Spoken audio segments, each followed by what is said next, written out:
नमस्कार, आप देख रहे हैं मौसम तक चैनल। मैं हूं देवेंद्र त्रिपाठी। 3 जनवरी 2022 को कैसा रहेगा पूरे भारत में मौसम का मिजाज, आइए जानते हैं नेशनल वेदर बुलेटिन में। इस समय मौसमी सिस्टमों की अगर बात करें तो उत्तर भारत पर एक डब्ल्यूडी बना हुआ है और इसके पीछे से एक बहुत ही एक्टिव वेदर सिस्टम डब्ल्यूडी के रूप में आ रहा है, जो उत्तर भारत में पहाड़ों से लेकर मैदानी इलाकों में और साथ ही साथ मध्य भारत के तमाम राज्यों में बारिश देगा आने वाले दिनों में। और काफ़ी एक्टिव वेदर कंडीशन होने वाली है अगले एक सप्ताह के लिए, ऑन एंड ऑफ ऊपर से लेकर मध्य भारत के भागों तक। और इधर आप देखिए सर्कुलेशन बना हुआ है श्रीलंका और इससे सटे जो south west Bay of Bengal का रीजन है, और साथ ही साथ गल्फ ऑफ मन्नार से लेकर एक ट्रफ यहाँ तक बनी हुई है। और इन दोनों सिस्टमों के चलते जो मॉइस्चर है वो लगातार तमिलनाडु के तटवर्ती रीजन्स पर पहुंच रहा है और कई शहरों में पिछले 24 घंटों में मूसलाधार वर्षा रिकॉर्ड की गई है तमिलनाडु के।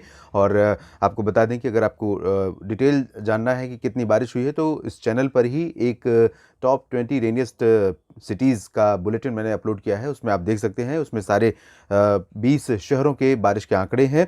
और इन मौसमी स्थितियों के बीच में, इन मौसमी सिस्टमों के प्रभावी होने के बीच में किस तरह का मौसम रहेगा, बारिश कहाँ पर होगी, कैसी शीतलहर की संभावना है, आइए अब जानते हैं। उत्तर भारत में जो डब्ल्यूडी इस समय बना हुआ है और इसके पीछे जो डब्ल्यूडी 3 जनवरी को यहाँ पर दस्तक देने वाला है, इन दोनों मौसमी सिस्टमों के चलते अनुमान ये है कि पहाड़ों पर 3 जनवरी को गिलगित बाल्टिस्तान, मुजफ्फराबाद और लद्दाख से लेकर श्रीनगर और कटरा, ऊधमपुर, इन सभी जगहों तक काफ़ी बारिश हो सकती है जम्मू कश्मीर में। और कटरा में आप जानते हैं कि परसों की रात में, परसों और कल के बीच की जो रात थी उस दौरान एक दुखद घटना हुई कटरा वैष्णो देवी में, जहां पर बहुत ज़्यादा संख्या में श्रद्धालु पहुंचे थे और भीड़ ज़्यादा होने के चलते संभवतः भगदड़ मची और इस भगदड़ में लगभग 12 लोगों की मौत हो चुकी है, ये खबर आ चुकी है। कई लोग बहुत बुरी तरह घायल भी हुए थे।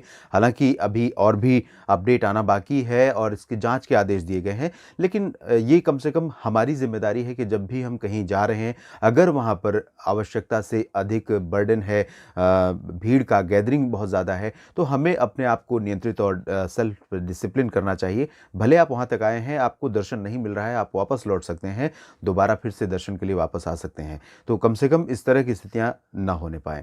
फिलहाल जम्मू कश्मीर के भागों के साथ साथ हिमाचल प्रदेश में भी अगले 24 घंटों में बारिश रिकॉर्ड की जा सकती है और उत्तराखंड पर भी बादलों का जो प्रभाव है वो आज के मुकाबले 3 जनवरी को बहुत ज़्यादा बढ़ जाएगा। और इसी वजह से अनुमान है कि उत्तराखंड में भी कई जगहों पर हल्की वर्षा और हिमपात की घटनाएं शुरू हो सकती हैं 3 जनवरी से। और ये जो स्पेल रहेगा यहाँ पर उत्तराखंड में उत्तरकाशी, चमोली, गंगोत्री, यमुनोत्री और केदारनाथ, बद्रीनाथ तथा आसपास का जो उत्तरी इलाका है, एकदम हिली स्टेशंस हैं, हिली रीजन्स हैं, इन भागों में कई जगहों पर 4 जनवरी से और ज़्यादा इंटेंस रेन और स्नोफॉल होने की संभावनाएं बन रही हैं। और यही स्थिति शिमला, धर्मशाला, चंबा, ऊना और समेत हिमाचल प्रदेश के तमाम शहरों में रहेगी। कुल्लू मनाली में भी ये स्थितियां देखने को मिल सकती हैं। जम्मू कश्मीर में तो आपको कल से ही 3 जनवरी से ही इंटेंस स्पेल देखने को मिलेगा और अगले एक सप्ताह के दौरान काफ़ी इंटेंस वेदर सिस्टम यहाँ पर इंटेंस वेदर कंडीशन यहाँ पर आपको देखने को मिल सकती है। तो अगर आप एक टूरिस्ट के तौर पर या श्रद्धालु के तौर पर जम्मू कश्मीर के किसी भी लोकेशन का दौरा कर रहे हैं, विजिट कर रहे हैं, जाने वाले हैं, तो आप बहुत अलर्ट पर रहें।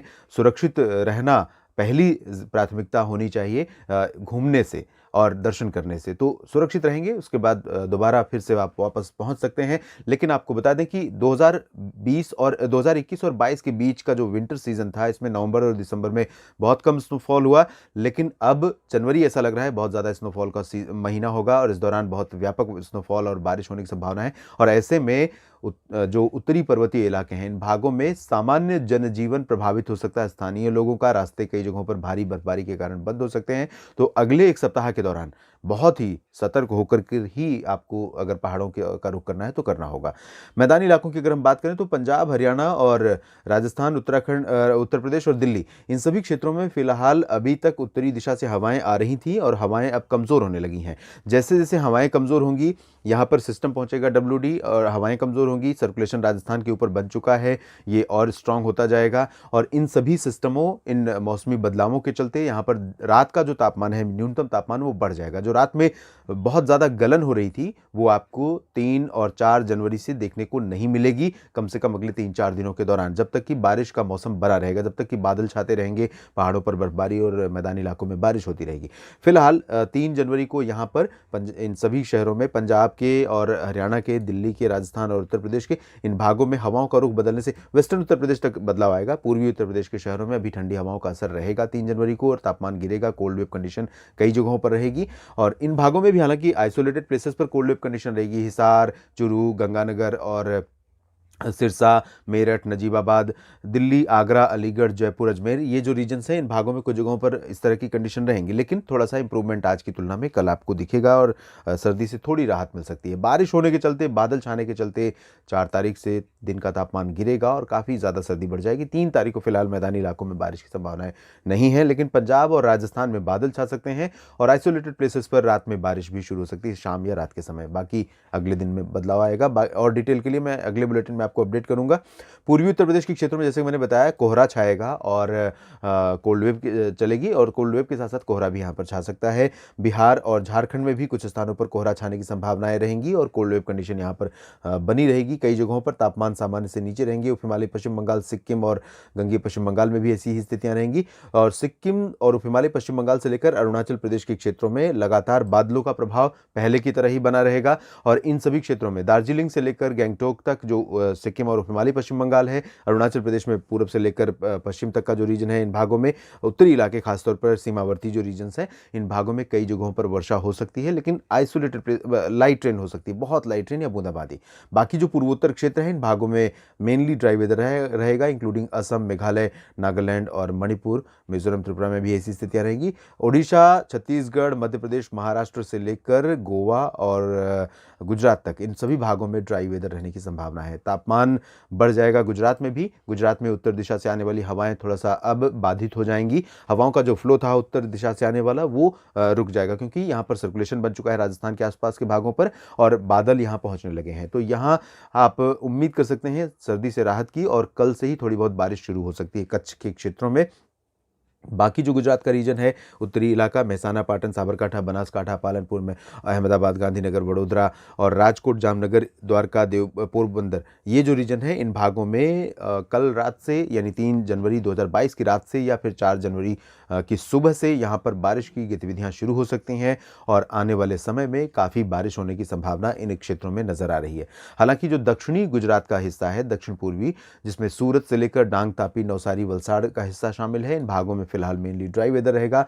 मध्य प्रदेश की स्थिति अगर देखें तो मध्य प्रदेश पर भी बादलों का प्रभाव बढ़ जाएगा। ग्वालियर से लेकर इंदौर, उज्जैन और खरगोन तक का हिस्सा पूरा प्रभावित होगा बादलों से और भोपाल, विदिशा, अशोकनगर, गुना, इन सभी क्षेत्रों में भी बादल छा सकते हैं।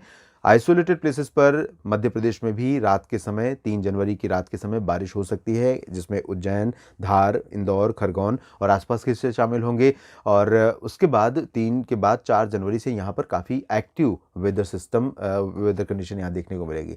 सागर, सतना, टीकमगढ़, खजुराहो, पन्ना, रीवा, उमरिया, जबलपुर, मांडला, बालाघाट, डिंडोरी, होशंगाबाद, छिंदवाड़ा, इन सभी क्षेत्रों में भी बादल आने वाले हैं, बारिश भी आने वाली है। 3 जनवरी को फिलहाल यहाँ पर ड्राई वेदर रहेगा। आंशिक बादल जरूर यहाँ कुछ इलाकों में दिखाई दे सकते हैं। छत्तीसगढ़ और ओडिशा के क्षेत्रों में बहुत बदलाव नहीं होंगे।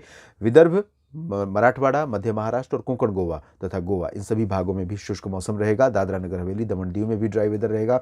दक्षिण भारत के क्षेत्रों में इस समय तमिलनाडु के कई शहरों के लिए मौसम बहुत बड़ी आफत बना हुआ है। कुछ इलाकों में 24 घंटों की अवधि में 100 मिलीमीटर की वर्षा रिकॉर्ड की जा रही है और ये स्थिति आम लोगों के लिए अचानक होने वाली बारिश के कारण परेशानी का कारण बन जाती है। तेलंगाना, उत्तरी तटीय आंध्र प्रदेश, रायलसीमा में ड्राई वेदर रहेगा। कर्नाटक के लगभग सभी क्षेत्रों में ड्राई वेदर एक्सपेक्टेड है। बेल्लारी, रायचूर, गुलबर्गा, गडग और बेंगलुरु, चित्रदुर्गा, हसन, मैसूरू, बेंगलुरु। लेकिन दक्षिण में तमिलनाडु में अभी भी बारिश का मौसम बना रह सकता है। यहाँ पुदुचेरी से लेकर पंबन और तिरुचिरापल्ली तक, कन्याकुमारी तक का जो रीजन है, इन भागों में कई जगहों पर वर्षा हो सकती है। मदुरई में भी बारिश की संभावना है।